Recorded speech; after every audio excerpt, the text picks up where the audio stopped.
Okay, we are on live broadcast right now, and we have a guest, a new guest on today's program, joining us all the way from Northern Canada, Alberta. Right, you are joining us from Alberta.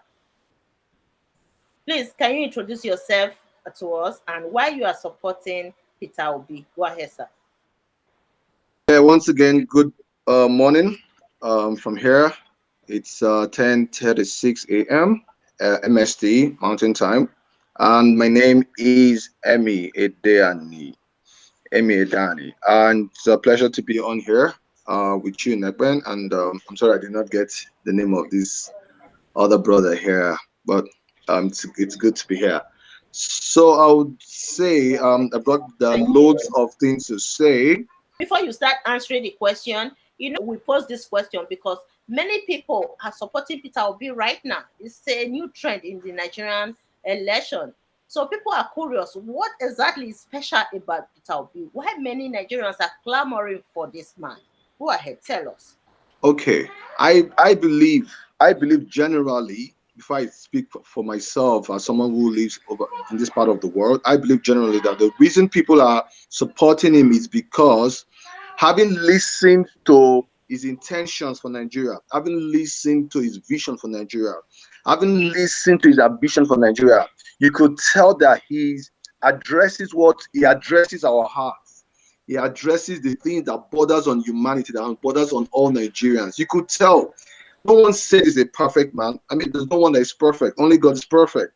But you could tell that the things that he has laid down, it's all over on the internet. Go check it. You will see the thing that he has. And when you listen to him speak, he's speaking facts. He's not saying like every other candidate that he's his turn. You don't hear him saying that he's his turn. Hey guys, you don't hear him say that he's his turn. You don't hear him say that he's old enough. You don't hear him say that no. You could see that he's relating to the demands. He's relating to the poverty situation, the security situation, the economic situation that is bothering, that is really really affecting us in the country. And as for me, as a Canadian, if you want me to speak on that as well, can I go on that? Okay. It's the fact that for me, the reason I'm here, the principal reason I'm here is because of safety, security. That's the principal reason. I'm not saying that there is no um issues with regards to safety where on this part of the world, but at least there's some measure of guaranteed safety and security that you have here. Back in Nigeria, I know a lot of my friends with good dreams, ambitions that have died carelessly, Hmm. carelessly. And I thought to myself, oh boy, with this vision that I have, with these plans, the things that I want to achieve with my company, the things that I want to do, I want to bring into pass. What if I'm on my way to achieve it and then my life is cut short? Do you understand? Because I know people I could relate, I know their names, people who are no longer alive, not because they were careless, but because the economy, the country's infrastructure and the things that the country has in place literally jeopardizes the life, the health of every Nigerian. And so for me, that was key. And it's so sad. It's so sad that I've been here for a few years right now. My kids are all grown here because I wouldn't want them to get that kind of life back home. So I had to make sure that I had my kids here. Beyond that, now I'm missing home. I want to see my parents, or rather my mom, because my dad's late. I want to see my mom. I need, most importantly, I need my kids to see my mom, but I cannot even go back. I'm so scared. When you open the TVs on channels, on all of these channels, all you see is mocking. So it hasn't even gotten better. But now we know of a Peter Obi who says, listen, I am going to address this thing. I'm going to address this thing. And then he also has a history. He has a history when he was a governor in Anambra State. Despite the opposition, he was the one man who was there, who was able to relate, as a governor. And I don't mean just as per rapport, as per conversation. I mean in terms of practical things that he has done. It's all there. It's on the internet. It's all there on YouTube. You could go check the things that he has done. I mean, due to time, I won't be able to go into all of that right now because I was supposed to be somewhere. But maybe in the next time I come on or you get to bring me on, I'm going to be able to list a lot of them. But the track records are there. Yeah, The yes. track records are there. That is what Mr. Oraka was also saying. However, Mr. Akpojebe has a different view about Peter Yeah. Obi. Let's allow Mr. Akpojebe to go ahead, sir. Go ahead, sir. Yes. You see, the problem of Nigeria should not be tackled on personal level because I am not secured in Nigeria, because I could not get a job in Nigeria. That should not be the issue. The issue is that when systems are put in place, as Obi is promising, if he's able to actualize his promise, when systems are put in place, people will get jobs. It's not because I'm unable to get jobs, that's why I will not support Peter Obi, or that's why I will support Obi. My family relationship should have nothing to do with government. If not, we will not in any way be better than the cabal ruling Nigeria today.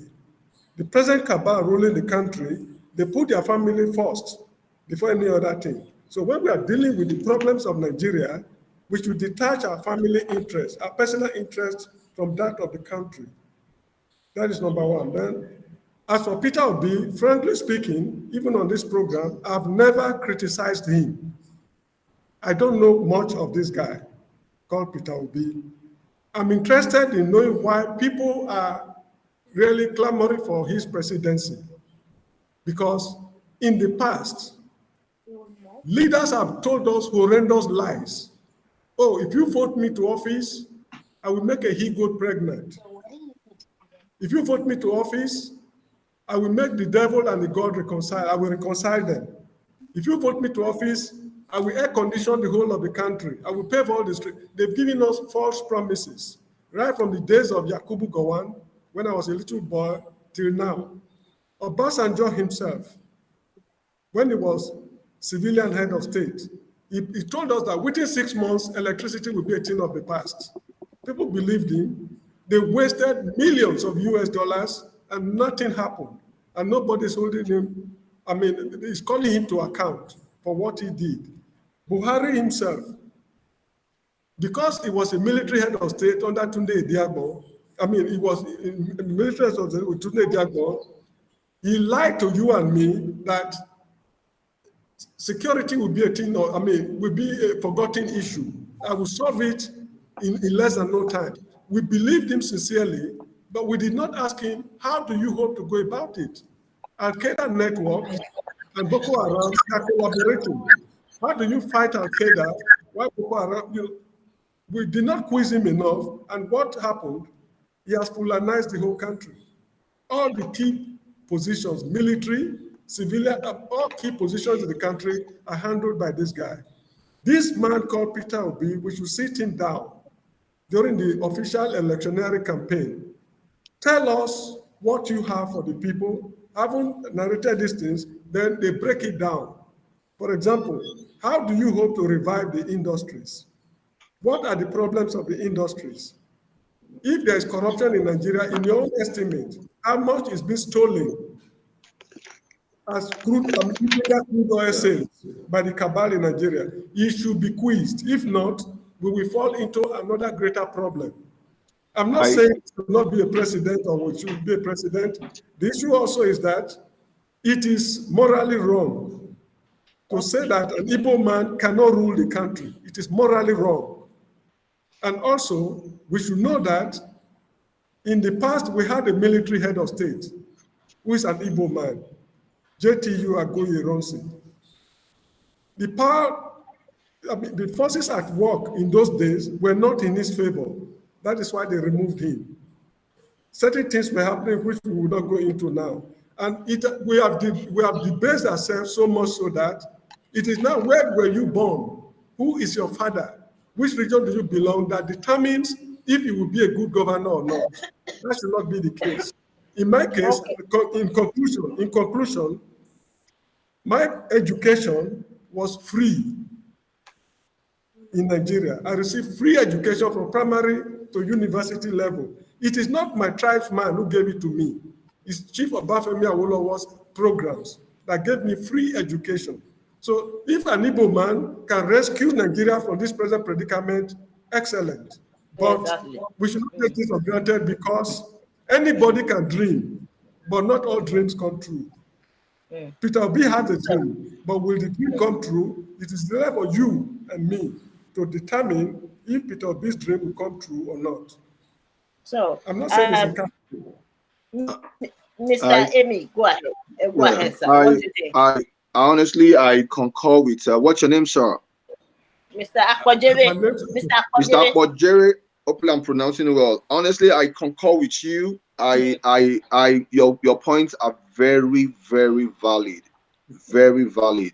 Because the due to the antecedents we've had promises that eventually became graveyards. We've had words that were spoken that gave us hopes, and eventually we are in shambles and nothing has improved. Rather, it has deteriorated. So I totally concur with you. But I think that's the problem with our country. When people, especially people who have been in government or who have had the opportunity to lead, we don't ask them these kind of questions that Mr. Bojo is asking. Do not just tell us what you will do. Let us go to your past. Let us go into your history. What have you done? Especially for those who have been in the corridors of power. So you see where, hello guys. Yeah, So you man. see why I'm supporting Mr. Peter, because his antecedent speaks for itself. He says it, but when you see him talk, he says, "Go check, go and ask the people." He was when he is the only one. Let me just say just one thing that I can just one out of the several. When he retired, when he left office as a governor, no pensioner was being owed a single dime. So that's the history we are talking about, which concurs with what Mr. Boyo is saying. You don't just keep telling us this is what you would do and all of that. What did you do when you had that little opportunity as a governor, which is a lower capacity than a president? When you were there, what did you do? Unlike these other guys, the Jagaban and the other one, when we had NSAS, the man who we know the man who runs Lagos State. We know it's the NSAS. Lives were killed, lives were taken. We're not even talking about feeding us now. They could not even secure our lives. They literally even killed us. So, but we have someone with Obi whose history says that there was no. Let's talking about just the pensioners for now. The record shows that he wasn't owing a single pensioner. And I knew my dad was the first man when he retired as a mobile police officer. He was old, even till his death. But let's not go there. So I don't want to go into a lot of. But I just want to know that I concur with what you're saying. But the reason why a lot of people, even those in diaspora, are on Peter Obi is because his history speaks for itself. So I'm just going to touch only on that on the pensioner because I don't have a lot of time. I'm supposed to be in another event. At least not only Peter Obi is running right now, we have many other candidates. Why is it that this Peter Obi is very prominent, very popular in this upcoming election? That is why we are asking you right now to tell us your motive why you are supporting Peter Obi. Mr. Akpojebe is questioning the fact that many Nigerians, many politicians in the past have promised us whatever they think they can promise us, and in most cases they are not fulfilling their promises. So he's skeptical of this Peter Obi, right now. So yeah, thank you, Mr. Amy, for joining us today. So go ahead with your discussion. Go ahead. Yeah. So when I look at Atiku, what Atiku is running right for PDP. Bola Ahmed Tinubu is running for APC, and Paul Kwanso, right? You see NPP or was his party? We have looked at these other candidates. We have cross-pollinated them. We have put them side by side against Peter Obi.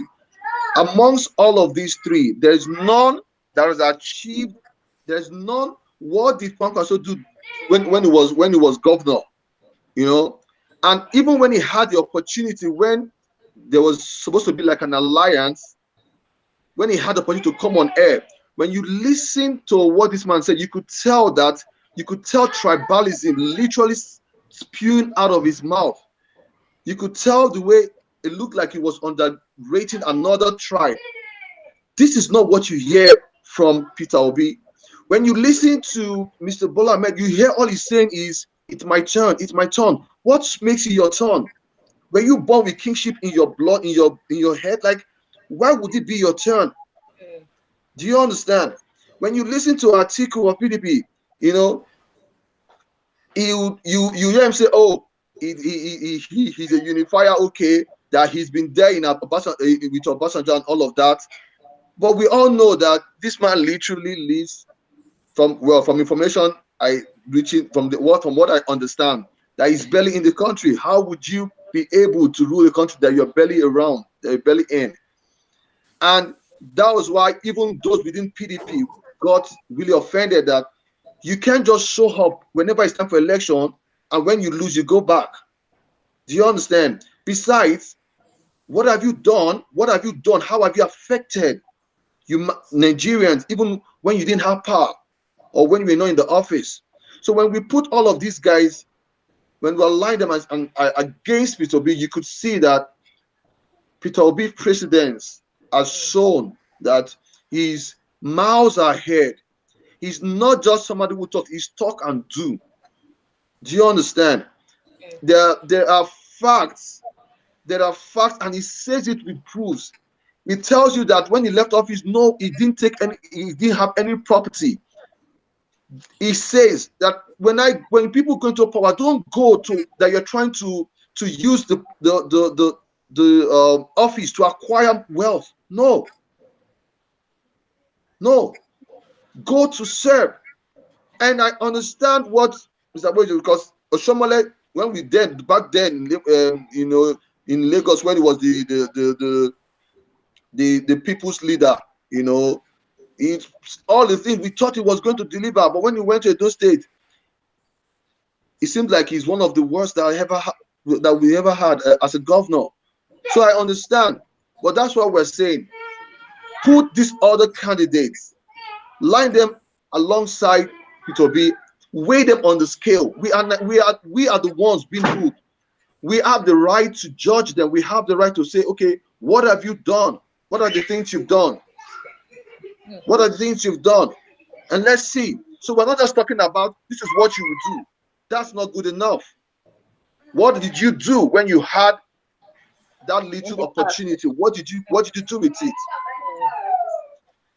Yeah, for me, I don't know how to lie to my conscience. I don't know how to say the things that will please everybody. I say what I believe in. You see, one of the biggest problem I have in discussing with people who are not resident in Nigeria is the fact that you view the issues of Nigeria based on what you read. Well, for me, I am here. I see the things one-on-one. You understand me? So I'm not privileged to be politically correct. I said the things black and blue the way they are. Peter Obi has been the only candidate so far that has been talking. He's on channels, he's on Arise TV, he's everywhere. He has been talking. His laptop. Okay, never mind. Please, let me just make a few points before you leave, if you don't mind, please. Okay. Now, these three candidates, Jagaban, what's his name, Atiku, and Peter Obi, if they are to appear before a magistrate, standing trial, Peter Obi is likely to be acquitted among these three guys for these reasons. I hope you are hearing me. Good. Now, Peter Obi stands a very good chance of being acquitted for this reason. As for, what's his name, Atiku, fundamentally is not qualified to run for presidency. He's not qualified. Because the Nigerian constitution states that to vie for presidency, you must be born in Nigeria. This guy was not born in Nigeria. He was born in Cameroon, when Cameroon was a mandated territory of the United Nations under the supervision of Nigeria. So he was not born in Nigeria to start with. In the USA, there are a lot of terrible guys who would have vied for presidency, like Caspar Weinberger, Lawrence Igobega, Alexander Haig, and so many others. They could not vie because they were born outside the United States. Now, that's for Atiku. As for what's called Jagaban, I mean, in the first place, he could not even tell us how he got his school certificate. We do not know his alma mater. He has no former classmates. When he was working with Moby Oil, when the issue of certificate cropped up there, he resigned his appointment. So there's so much, there's so much mystery surrounding this guy. He has never been straightforward in his dealings with people. That is why I don't like him. These two qualities I've mentioned in these two people, they are absent in Peter Obi. So if I'm to have, if I have the chance to vote for any of these three, I'm likely to give it to Peter Obi. But my quarrel is, we need to know more about this. We have suffered enough as a people. If you read the history of Nigeria, from independence in 1966, the amount of embezzlement that took place is the root cause of the Nigerian Civil War. When Kaduna Zogu struck, it's based on corruption. Having fought the war for 3 years, corruption is now deep-rooted, more deep-rooted than it was during the First Republic. So while you were away, I made a point, which I want you to know. I was listening to you. I could see it was my light that there's a program that is held in Nigeria, and it is called the Parliament, where for 3 hours, each presidential candidate will come there and will be grilled by seasoned political analysts and be asked a lot of questions. It is called the Parliament. It is not the debate, it is called the Parliament, where people, they will be asked. That is what Mr. Kojebe is saying. So everybody will come there and be saying. So it's not a new thing. It's not the first time they are doing it. In the last election, Atiku and Osibanjo were there. They were asked, what exactly are you going to do for the country and how are you going to do it? Buhari did it. Buhari too was there. Even Buhari came. Buhari was there. So it's a must. You must be there. The Parliament, before the election starts, you must attend that this thing.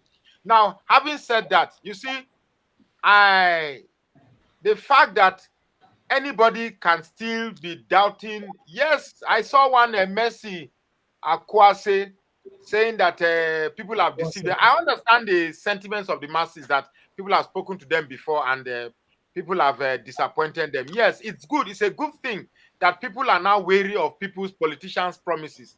But there is a forum that is called the Parliament that presidential candidates are grilled and are made to answer a lot of vital questions as it relates to the country. But then it is just a one-off. It's just a one-day thing. I think other than waiting for the Parliament, for the people to come and tell us what they want to do, it is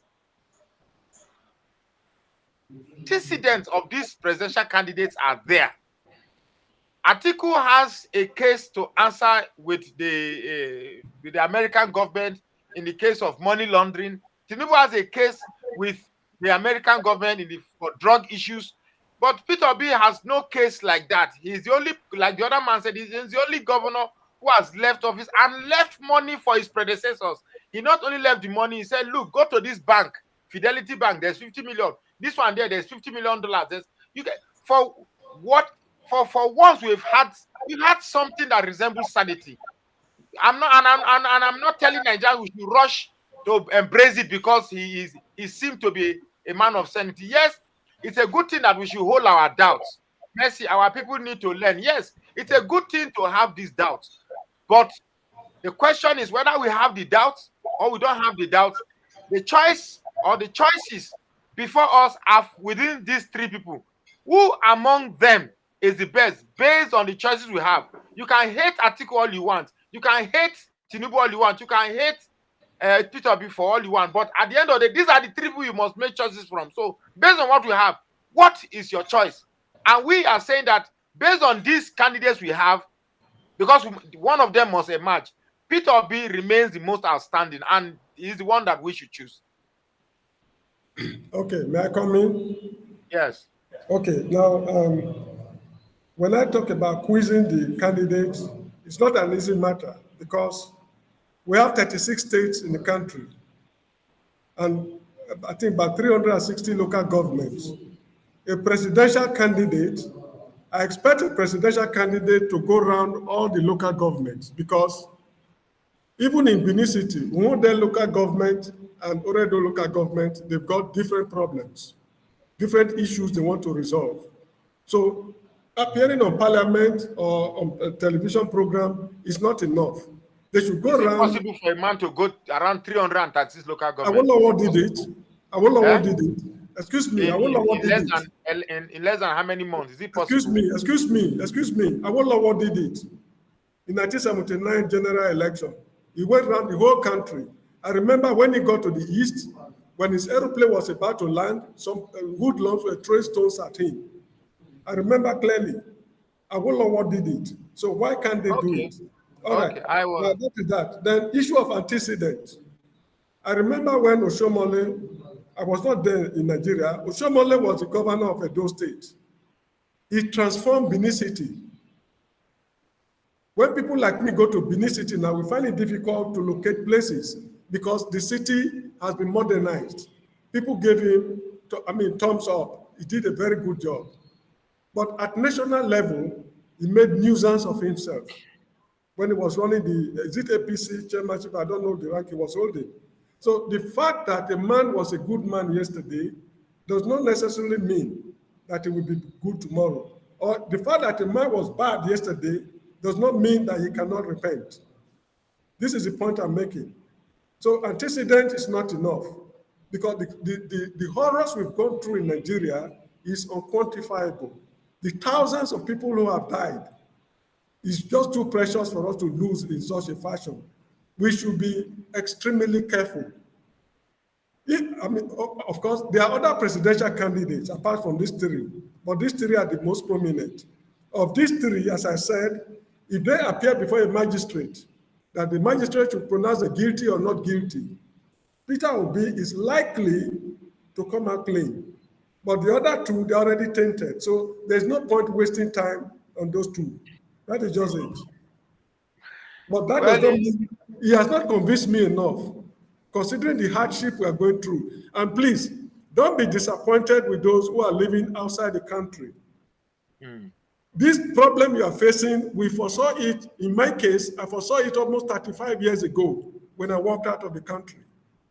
When I finished my university education, I left the country for good. I hope nobody. Yeah. Let me read this man. Let me read it. I'm sure you have seen it on your screen. Timothy Towa. The choice is very clear to all Nigerians, and a political candidate that purchased his party nomination ticket by spending 5 billion naira to get his party ticket will definitely do steal from Nigeria. This is clear to all Nigerians.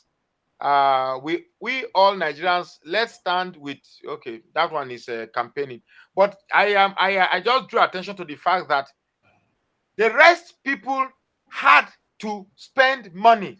In fact, I watched the primaries of APC. I didn't watch that of PDP, but by and large, I don't think they are differently. That somebody could brazenly come out openly to spend billions of naira to buy people's, that's enough. In America, you'll be arrested. In a civilized world, you'll be arrested and you'll be jailed.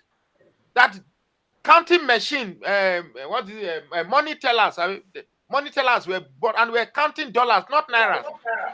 $70,000 is approximately 6 and 7. That is about 42 million naira for over 2,000 delegates. Man, that's outrageously criminal. And yet, these same people are coming with, like you rightly said, that Atiku and Tinubu, in a Senate climb, they should be cooling off in jail. But this is Nigeria, where we celebrate criminality. And it has been something that Peter Obi has been saying, that in this country, we celebrate criminality. Now, I am not saying that people should just open arms and welcome Peter Obi wholeheartedly. Yes. But I will also disagree that antecedent is not enough. Antecedent is paramount. I cannot, in all honesty, dissuade people from holding on to antecedent. This is what this man has done before.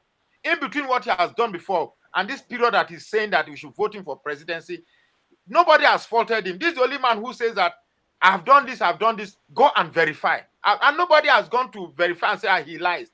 Those who come out and are just politicizing him, are just playing politics for who win or who does not win. I am not supporting this man because I am an Urobo man. I've had my fair share of backlash with people from his region, the Igbos, but I have managed to look beyond those angers I have with them and say, well, it doesn't matter where it comes from. It can come from the people I hate so much, but whether I hate them or not. Us all the way from northern Canada.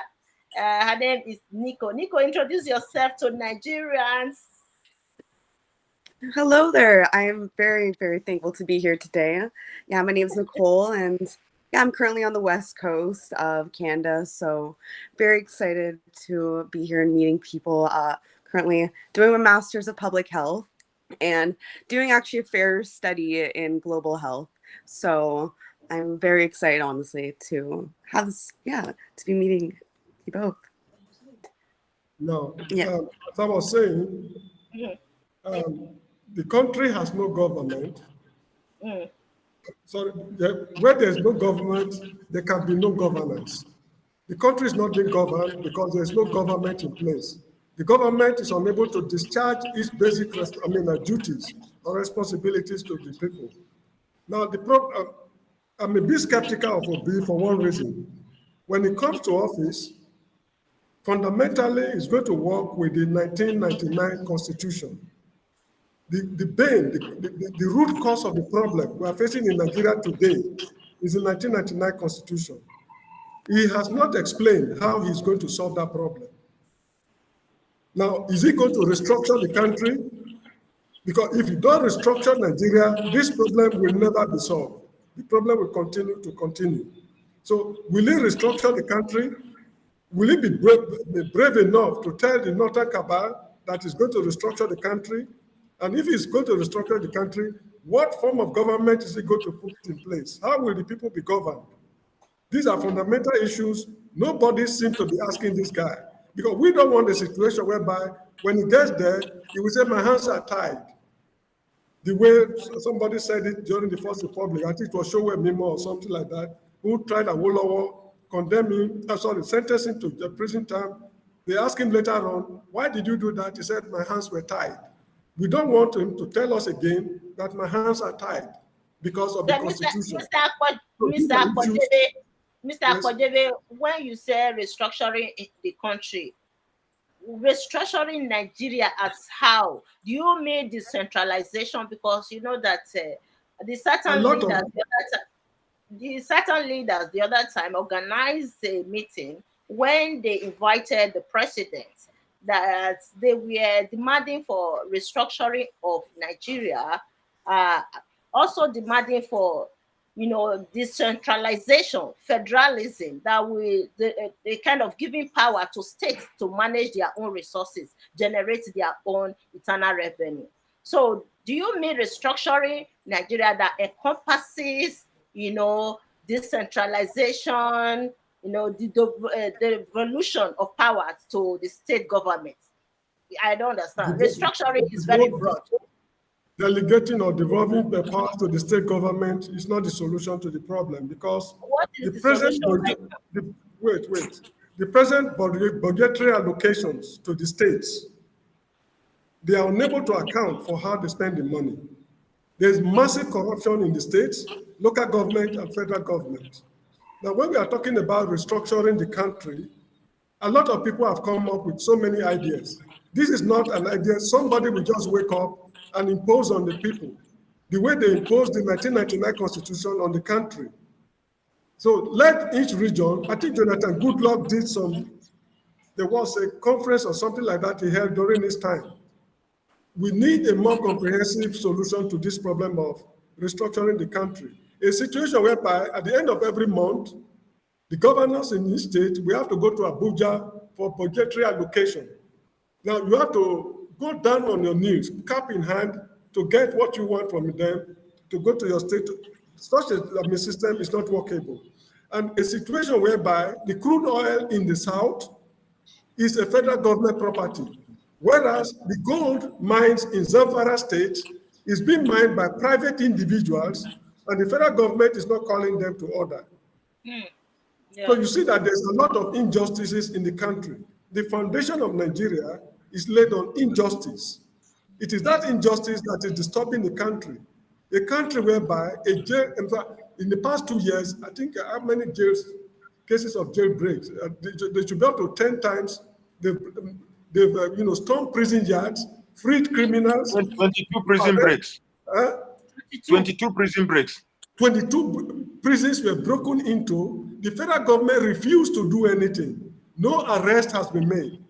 The one that happened about a week or less than a week ago, about 400 to 600 hardened criminals, Boko Haram insurgents, escaped. Up till now, I expected, excuse me, madam, I expected the federal government to publish the photographs of these people on the internet, social media, so that people will identify them and hand them over. What are They they did. doing? Are they waiting? They did. Are they waiting? Yes. Yes, they did. Not immediately the thing happened. Probably these people are already outside the country. Are you getting me? These Boko Haram insurgents, they must have gone to other West African countries before the publication took place. They were prisoners. Of course, they had their bow data with the prison authorities. Immediately this thing happened, the following day, they're supposed to publish the photographs. And also, the Minister for Interior in charge of the prisons should be sacked. He should be relieved of his appointment. The director of that prison should be relieved of his appointment. That prison has been broken into, this is the second time. Second time Kuje prison has been broken into in the federal.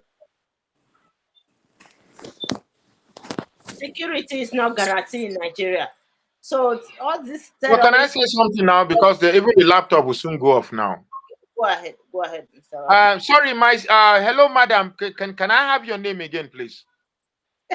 My name's Nicole Katz. Okay, Nicole Cat. Nicole Cat. Good evening here. Thank you. Don't mind me. I like to be jocular sometimes. You see, I just want to ask you a question. Like you're citizens of Canada, right? Yes. Now, I want to give you this. I want to give you this scenario. As a citizen of Canada, if you have a choice to choose among presidential aspirants who have to actually bribe their way, buy delegates to earn the ticket of a certain political party, and somebody who opted out to say that he doesn't want to partake in the aspect of buying, who do you think would be your most preferred presidential candidate? Wait, repeat that story of the. I said you have two candidates. One had to actually buy his way with dollars to emerge as the presidential flag bearer of his political party, and one opted not to partake in such activity. Who would you choose as your presidential candidate? I mean, definitely the second one. Definitely. The Money, one who I feel like. Sorry? Yeah, the one who refused to buy his way, right? Yeah. Now, Nigerians are agog. Nigerians are agog because for the first time in many years, we now have a man who is plain and who is frugal, who is prudent with the management of funds. But like in Nigerian politics, it's a very dirty game. There are detractors who would try every means possible to ensure that this man does not see the light of day. Because in Nigeria here, we have a group of people from one ethnic inclinage that describe themselves as a cabal. I hope you can understand me with my accent, because I still have to communicate to my Nigerian audience too. Now we have leave make I talk with my Igbo person. They say you know my area sister. This one Nicole, how are you, Nicole? So there are a group of people in Nigeria that call themselves the Fulani cabal, and they believe that the rest of Nigeria, by the way, is made up of 750 ethnic nationalities. And since the independence of Nigeria, it has consistently been one tribe, the Fulanis, that have suppressed the rest of Nigeria. And we are saying this is enough. They have their collaborators, by the way, but we are saying this is enough. And the fact that they've ruled this country, they have squandered this economy. In fact, they are from the part of Nigeria that contributes nothing. They actually contribute nothing. They exploit the South with the wealth of the country and then milk the South, and they don't even use what they've milked from the South to develop the North. And we are saying this is enough. As a matter of fact, the fact that we're even putting this as a subject of discussion is just, for me, is just to entertain people. The choice, that's why I asked you, if these are the choices before you, who would you choose? You see, we are living in a lawless situation. We are living in a lawless country where we don't have, as I'm talking to you now, I don't have light. My laptop is about 10%, and I'm using the flashlight from my wife's phone to beam my face before you can see me. That's how bad Nigeria is. And I'm sure such a scenario is strange to you in your own area. So with a situation like this, I want somebody like you now to tell Nigeria what they can do. What is it that make your society work well? What is it that you people do that make your society work well? And we Nigerians are not doing well. Can you please tell us? I really want to hear something fresh from a different. And please, I just want to hear your voice. That's why I'm asking you a question, Miss Nicole. But yeah, so honestly, that is a very interesting question because I feel like Canada's political system is a little bit shaky. I mean, we are a developed country, but nonetheless, it's not the most working best. Like even like in the end, I the just want to healthcare. know, what did you guys do? What did you guys do to attain the status a developed country? I want Nigerians to learn so that we can also develop our country. In the end, it's the reason. It's having like a good training to know what your natural resources are that you can export and make money out of that, and in the end privatize your system to even exploit it more. So that's where in the end, like oil, very big in our country, and we got money with that. But building relations, I guess, with other countries, I think Canada is very large on building foreign contacts and foreign investing in different countries, but as well kind of just keeping good contacts. I think I think the healthcare honestly is one of the biggest things. I think we put quite a lot of money into it, but maybe as well, if any money is really available, I would really try to put it into primary healthcare. That really, in the end, you give money to the community worker, to the community where they can kind of help. They already know what is needed for the people health wise and different kind of like food wise. They can in the end help them more. That's, I guess, some recommendations off the You top of know, my head right now. you know I'm the sorry. problem. One I'm of the sorry, but I problems can't we tell you are on the facing Gambia. in Nigeria, Nico, could you believe that in Nigeria up to now we don't have steady electricity? Steady electricity, basic necessity, water supply we still don't have in Nigeria. Even the poorest country in Africa has steady electricity. But Nigeria, that consider themselves as Nigeria is one of the top 10 oil producing country in the world. Top 10 oil producing country in the world. However, up to now, we still don't have common steady electricity. Electricity is not a problem in Canada. It's not even a problem of the poorest country in Africa. So that is why we are very critical of this upcoming election. So I just want to give you a little bit of We are the what 10th is going oil. on in We are Nigeria. one of the 10 Mr. oil producers. Kodebe, go We don't ahead. have a functioning refinery in Nigeria. Let me add that Yeah, one. you see, the problem is the cabal, the ruling class. We've been talking about north-south problem. The northerners are oppressing the southerners. Facially, it is true, but fundamentally, it is not true because there are southern leaders who are conniving with them. Take the governors, for example. They give them budgetary allocations every year, running into millions of US dollars, yet they refuse to tar the roads. You can travel by road from Vancouver in British Columbia to Halifax on the Atlantic coastline by road if you wish. If you want to, I mean, all the provinces you have, be it British Columbia, Saskatchewan, Manitoba, Ontario, Prince Edward Island, the whole, all the, I mean, wherever you wish to travel to, probably with the exception of the Arctic Canada, because of the environment. Now, the state governors, He's a geography lecturer at university. Sir, can you introduce yourself to her? Because you can see you can pronounce the provinces in Canada so well because you are I lecture geography here in the Gambia. Okay, yes. Now, here in Nigeria, it's nightmare to travel from one state to another. When I was in Johannesburg in South Africa, when they tar their roads in Johannesburg, in fact, in South Africa, the engineers who supervise the tarring of the road, they name the roads after them. Like Plain, you have Plain Street, you have Abel Street, you have SLM Street, Kodzi Street. I mean, these are names of engineers who tar the roads. Once they tar the roads, they tar it once in a lifetime. So when South Africans are talking about road repairs, they mean changing the traffic light, I mean the bulb on the traffic light, which they call robots. The zebra crossing, they have to repaint it again. That is what they mean by road repairs. When they tar their roads, it's once in a lifetime.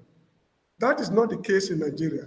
They tar a road today, before next year, there are already potholes along the road. So these are problems we are grappling with from day to day. And this is the reason why we are very worried about the next election. Anyway, as I said always, the country, I mean, there's no government in Nigeria. That is why there's no governance in Nigeria. Because when there's no government, there cannot be governance. So these are the problems we are facing in the country. As for Peter Obi, I keep on saying, I don't know much of him. People are, I mean, they're painting a very good picture of him. But anybody can dream. He has told us what he will do. How will you go about these things? How will you fight corruption? Has gone across. I cited the example of Oshomole, Adams Oshomole of Edo State. While he was governor of Edo State, he transformed Benin City. Everybody hailed him as an efficient administrator. But when he went to federal level, he made nuisance of himself. You agree with me, you are from Edo State. He made nuisance of himself to the extent that he almost caused a civil war in Benin City when, what's his name, Obaseki was contesting the election with one other person. So the fact that a man was good yesterday does not mean that he will be good today. Now, we are talking of Nigerian problem alone. What about the international dimension? Nigeria's relationship with other countries? Because there's a lot of fraud going on between Nigeria and most African countries today, even European countries. There are a lot of things happening on the ground. Is he having the capability to manage these affairs? So there's a wide spectrum of issues he should address adequately before we make up our minds to. We are supporting one candidate. Be it, let them support the candidate. We hope that good things will come out of it, because right now we don't know who is who. That is just the thing. We don't know who is who. We don't know who is going to deliver. But people are basing their support on what Peter Obi did in the past as the governor of Imo State. So I think we have to end this program like this for now, because we have been here for almost 3 hours now. So yeah, do you still have anything to add to it, Mr. Akbojebe? No, the only thing I want to say is that we must be extremely careful. That's number one. And number two, the idea of borrowing foreign ideologies, foreign development plans to come and implement in Nigeria is one of the causes of these problems. Because if, for example, you want to solve electricity problem in Nigeria, you don't need to go to Egypt. The conditions prevailing in Egypt and those prevailing in Nigeria are not the same. So going to Egypt to study how they produce electricity is an exercise in futility on the part of Peter Obi. What is the cause of electricity problem in Nigeria is the ruling cabal. They are importing generators from Japan and other places, which they are selling in Nigeria. When they bring the generators, they now tamper with the national electricity supply to create market for their generators. That is the root cause. So there's no need for him to go to Egypt to study how Aswan High Dam in Egypt is generating electricity for the whole of Egypt. It's an exercise in futility. I just hope that he did not lie to us that is going to study electricity production in Egypt, Mr. whereas it's going for something Mr. else. Politicians have lied, they've lied to us too many times. They've lied to I us understand. too many times. You see, let me tell you something. I don't mean to be sarcastic because you're a woman. If a Nigerian politician tells me that he's a man, not until I feel his balls and feel the testes that he's a man, I will not believe. Yeah, I understand why you don't trust Nigerian politicians. It's understandable because of what the politicians have done to us in the past. It's true. You are very right. You are very right because we have heard and we have experienced bad governance in the country over these years. So it's hard to trust any of them. It's hard. You are right. You are right. But what can we do? You know, can we stay without electing a president? No, we still have to elect a president. But we are saying now, many Nigerians are saying now that this man is even better than the rest of them, the rest candidates right now. That is why majority of them are supporting Peter Obi, according to the voice of the people. You understand? I'm just quoting what the people are saying right now about Peter Obi. So let's see what is going to happen, and we are all wishing the best for Nigeria. Despite that, I don't live in Nigeria, but it's my country. I still visit time to time. So we are very critical and we are concerned about this upcoming election. We want the best for Nigeria. Mr. Akpojebe, thank you so much. Nico, what do you think about our discussion so far? This is really interesting. I'm very thankful to be enlightened and to just be like hearing from such passionate people, and I'm very excited and I'm hopeful as well that justice will be made. And yeah, so yeah, thank you for having me here. I really do appreciate it. It's really very interesting. Thank you. Would And you like to empowering as join well. them next time? Would you like to join Mr. Oraka? Would you like to join next time? If you have time, or if you have time. Yeah. If you have time, you can join once in a while. Once in a while. Yeah, definitely. So thank you so much for joining. Thank you for your time anyway. Thank you.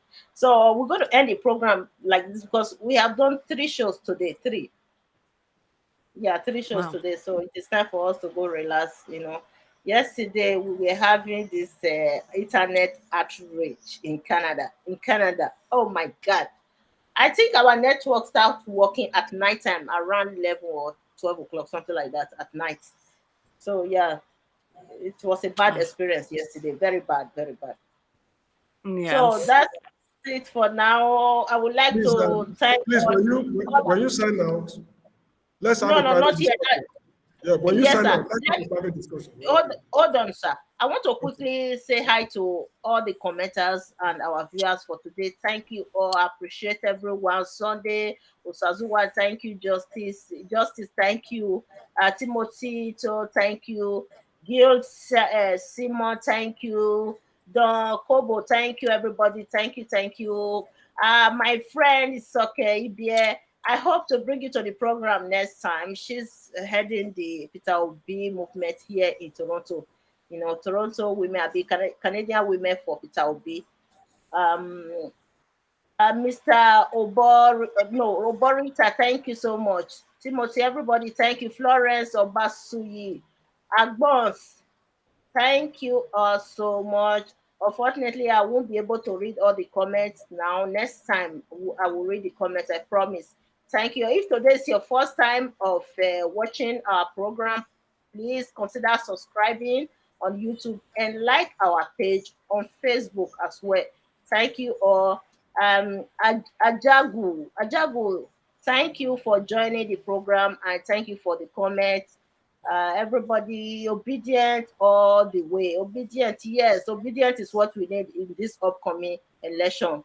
I don't agree with you on the electricity issue. He has to understand how it works because the Nigerians there will lie to him. Okay, somebody said he disagreed with you about the electricity for him to travel out of Nigeria to go solicit for a kind of help outside the country. So some people are saying that it's a good step, for you to go to another country to learn how these people have been generating electricity for themselves over these years and bring that experience and use it to impact your country. I don't think there's anything wrong about that. Nico, what do you think? So this presidential candidate, he realized that Nigeria as a country has no steady electricity. He went to Egypt to learn how they were able to generate electricity over these years. So he's bringing that experience, using it to impact his country. Is there anything bad about that? For me, I don't think there's anything bad about that at all. You can go to another country, learn about their system, how their system works, and bring it to your country, use it to impact your country. I don't see anything wrong at all, honestly. Not that I'm supporting him. I'm not partisan. I'm trying to not be partisan for these upcoming elections because, but I don't think there's anything wrong about it at all. So let's end this program. Thank you all, everybody that contributed today. Mr. Kojebe, thank you. I appreciate you joining us all the way from Gambia all the time. So Mr. Kojebe is a lecturer, geography lecturer. That is why he was able to pronounce provinces in Canada so eloquently. You understand? Even me here in Canada, been in Canada for years, it's still difficult for me to understand geography of Canada, but he knows it more better than me. Thank you so much, sir. Nico, thank you. So I'm gonna go log off now. Thank you all. Have a wonderful